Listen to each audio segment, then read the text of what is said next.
ఒక్కసారి కొమ్మూరి గోల్డ్ కి కాల్ చేయండి. తాకట్లో ఉన్న మీ బంగారాన్ని విడిపించి మార్కెట్ ప్రైస్ కి వాళ్ళు కొనుక్కుని మిగతా డబ్బులు మీకు ఇచ్చేస్తారు. రైట్, బ్రేకింగ్ న్యూస్ మనం టీవీ స్క్రీన్ పై రంగారెడ్డి జిల్లా షాబాద్ లో 6గురిని కిరాతకంగా హత్య చేసి పరారైన ఉన్మాది రాజ్ కుమార్ పోలీసులు చిక్కినట్టు తెలుస్తోంది. సో ముఖానికి మాస్క్ ధరించి ఒక వ్యక్తిని కొత్తూరు మున్సిపాలిటీ పరిధిలోని అక్కవానిగూడలో పోలీసులు అదుపు తీస్తున్నారు. టిఫిన్ చేసేందుకు హోటల్కు వెళ్తున్న సమయంలో ఒక కానిస్టేబుల్ సినీ ఫక్కీలో వెంటాడి పట్టుకున్నాడు రాజ్ కుమార్ని. ఇతడు షాబాద్ హత్యల కేసు నిందితుడు రాజ్ కుమార్ అనే ప్రచారం జరుగుతోంది.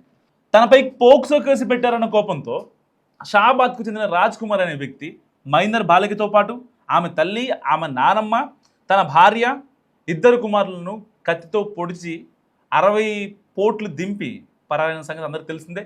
సో ఈ ఘటన తెలుగు రాష్ట్రాల్లో తీవ్ర సంచలనంగా మారింది. సో అతన్ని పట్టుకునేందుకు గాలింపు చర్యలు చేపట్టాయి పోలీసు బృందాలు. దాదాపుగా 14 టీంలు ప్రత్యేకంగా ఏర్పడ్డాయి.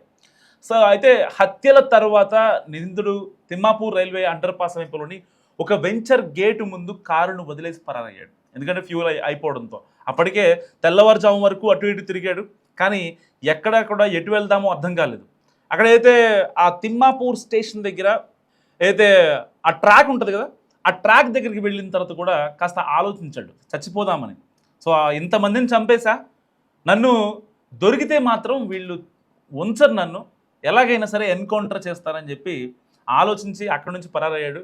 సో దాని తర్వాత ఒక ఎవరైతే ఆ అక్కవానిగూడలో వ్యవసాయ క్షేత్రంలోకి వెళ్ళి రోజువారీ కూలీలు ఉంటారు కదా, రైతులు కావచ్చు, ఆ కూలీలు కావచ్చు, వాళ్ళకు కూడా కనిపించాడు.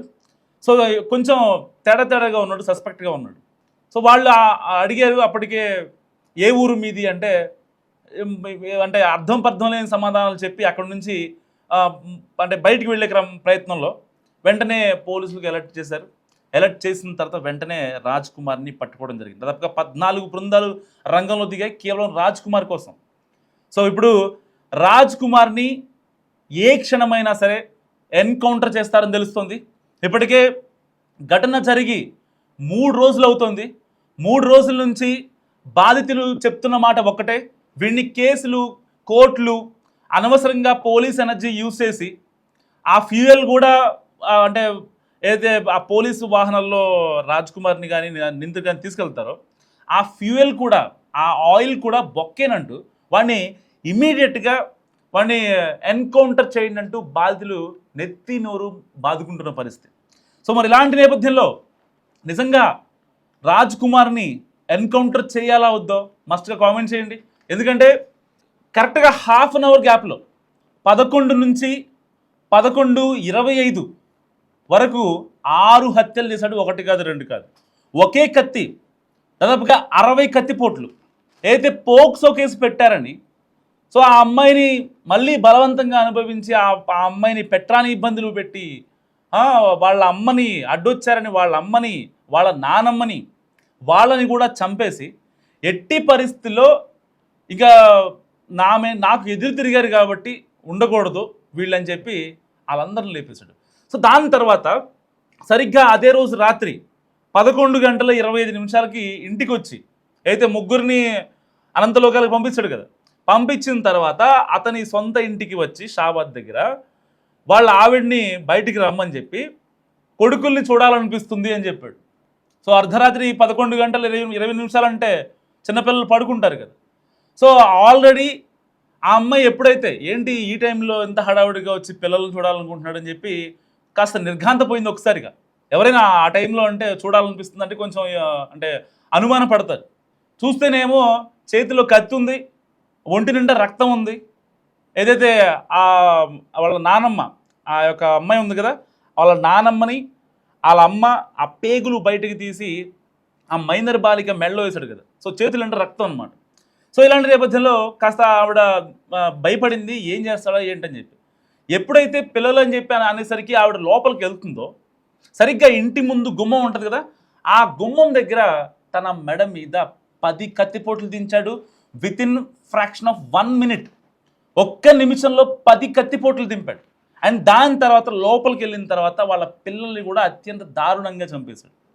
ప్రైవేట్ పార్ట్స్పై ఎక్కడ పడితే అక్కడ, అంటే మళ్ళీ వాళ్ళు ఎక్కడ బతుకుతారో అని చెప్పి ఆల్రెడీ స్టార్టింగ్ అయితే అక్కడ ఉన్నటువంటి పిల్లోస్ ఉంటాయి కదా, ఆ దిండ్లతో వాళ్ళకి ఊపిరాడకుండా చేసి మళ్ళీ వాళ్ళు ఒకవేళ ఒక పొరపాటున చనిపోలేదేమో అని తర్వాత మళ్ళీ ఇబ్బంది పడతారనో లేదంటే ఇంకోటో లేకపోతే వాడు తాగునడో ఆ మత్తులో చేశాడో ఏంటో అర్థం కాదు.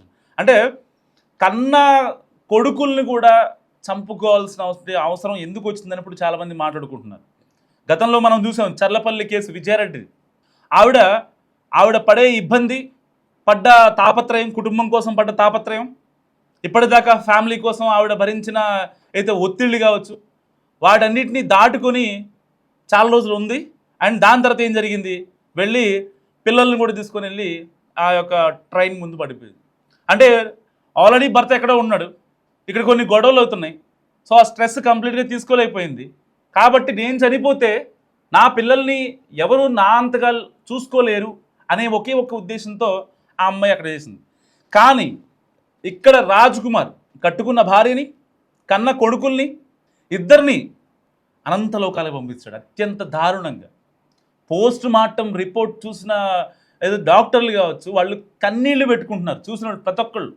అసలు పోలీస్ స్టేషన్లో బాధితులు ఇచ్చిన కంప్లైంట్ చూసిన తర్వాత, ఈ యొక్క వరుస హత్యలు చూసిన తర్వాత అక్కడ ఉండేటువంటి పోలీసులే నిజంగా నిర్ఘాంతపోతున్నారు. నిజంగా ఇలాంటి వాడిని ఏం చేయాలి? ఎన్కౌంటరే కదా. దేనికోసం అంతా ఏం సాధించాడు? ఇప్పుడు కేవలం పోక్సో కేసు పెట్టారనే ఒకే ఒక్క ఇదితో వాళ్ళని రూత్లెస్గా మర్డర్ చేసినటువంటి వ్యక్తిని ఎన్కౌంటర్ చేయొద్దా? నిజంగా అంటే 3 రోజుల నుంచి ఈ ఘటన జరిగినప్పటి నుంచి కూడా వాళ్ళ బంధువులు చెప్తుంది ఒకటే, అసలు వీడిని టైంపాస్ చేయొద్దు, నిజంగా వీడిని టైంపాస్ చేయడం అనవసరం అని చెప్పి మాట్లాడుతున్నారు. ఒకరిని కాదు, ఇద్దరిని కాదు, హాఫ్ అన్ అవర్ గ్యాప్లో 6గురిని అత్యంత దారుణంగా ఒకే ఒక్క సింగిల్ కత్తితో 60 కత్తిపోట్లు పొడిచి అత్యంత దారుణంగా వ్యవహరించాడంటే వాళ్ళ పేగులు తీసి ఆ అమ్మాయి మెడలో వేశాడంటే. బేసిక్గా చనిపోయిన వాళ్ళు మెడలో ఏం వేస్తారు? పూలదండ వేస్తారు. కానీ వీడు చేసిన పని అంటే తెలుసా? పేగులు వేసాడు. మరి నిజంగా మరి వీడిని చంపొద్దా? మళ్ళీ ఇప్పుడు పోలీసులు అనుకుంటుంటే ఎన్హెచ్ఆర్సీఓ లేకపోతే ఇంకొకళ్ళు హ్యూమన్ రైట్స్ అని వీళ్ళు ఎంటర్ అవటం అంటే మరి బాధితులకి న్యాయం ఎలా జరగాలి?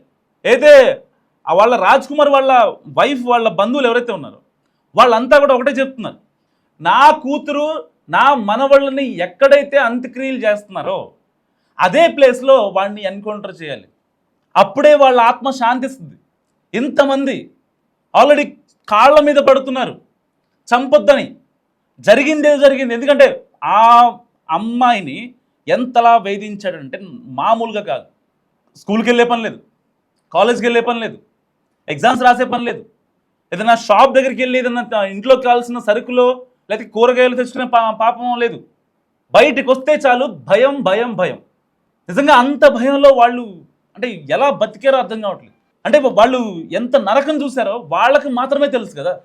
సో ఇలాంటి నేపథ్యంలో చాలామంది సోషల్ యాక్టివిస్టులు కావచ్చు, నెటిజన్స్ కావచ్చు, ఇంతమందిని పొట్టన పెట్టుకున్నోడిని ఎందుకు ఎన్కౌంటర్ చేయకూడదు అనే ప్రశ్న వేస్తున్నారు తప్ప ఎవ్వరూ కూడా వాడికి సపోర్ట్గా మాట్లాడలేదు.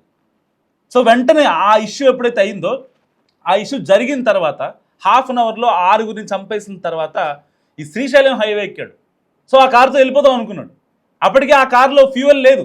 ఫ్యూయల్ లేకపోవడంతో అక్కడ కారును కూడా వదిలేసి అండర్ పాస్ మీదకి వెళ్ళాడు. ఆ యొక్క అండర్ పాస్లో ఏదైతే ట్రైన్ వెళ్ళే ట్రాక్ ఉంటుందో అక్కడికి వచ్చాడు. చాలాసేపు కారు అక్కడ పెట్టుకొని కూర్చున్నాడంట. అక్కడ ప్రత్యక్ష సాక్షులు ఎవరైతే ఆ కారులో వెళ్ళిన వాళ్ళు ఎవరైతే ఉన్నారో వాళ్ళు చెప్తున్నటువంటి మాట.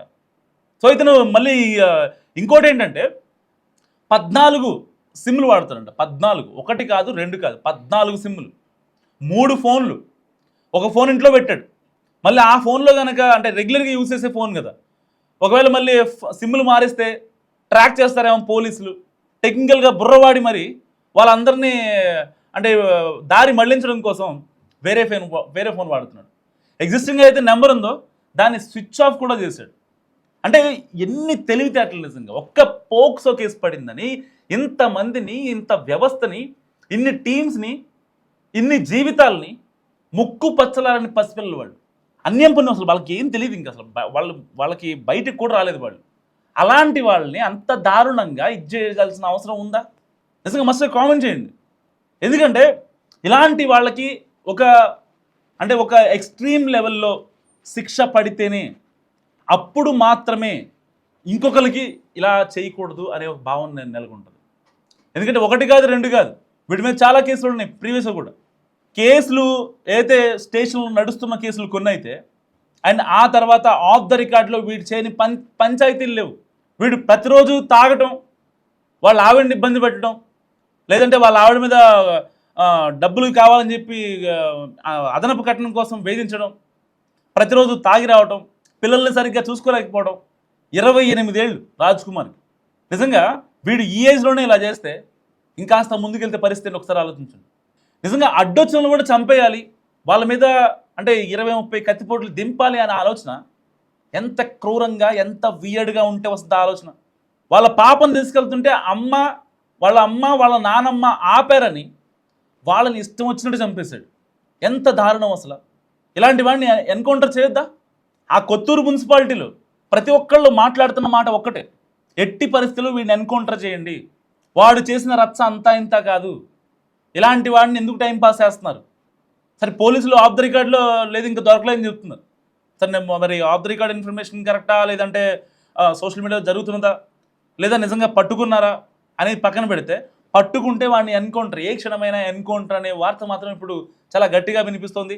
ఇటు మహిళా సంఘాల నుంచి కావచ్చు, సోషల్ యాక్టివిస్టులు కావచ్చు, నెటిజన్స్ కావచ్చు, వాళ్ళ ఊళ్ళో ఉన్నటువంటి వాళ్ళు కావచ్చు, ప్రతి ఒక్కళ్ళు చెప్తున్న మాట ఒక్కటే, వాడిని భూమి మీద ఉంచకండి, వాడికి భూమి మీద తిరిగే అర్హత కోల్పోయాడు, వాడికి ఎప్పుడూ అర్హత లేదు అని చెప్పి చాలా కరాఖండిగా మాట్లాడుతున్నారు. నిజంగా మరి మీరేమనుకుంటారో మస్ట్ కామెంట్ చేయండి.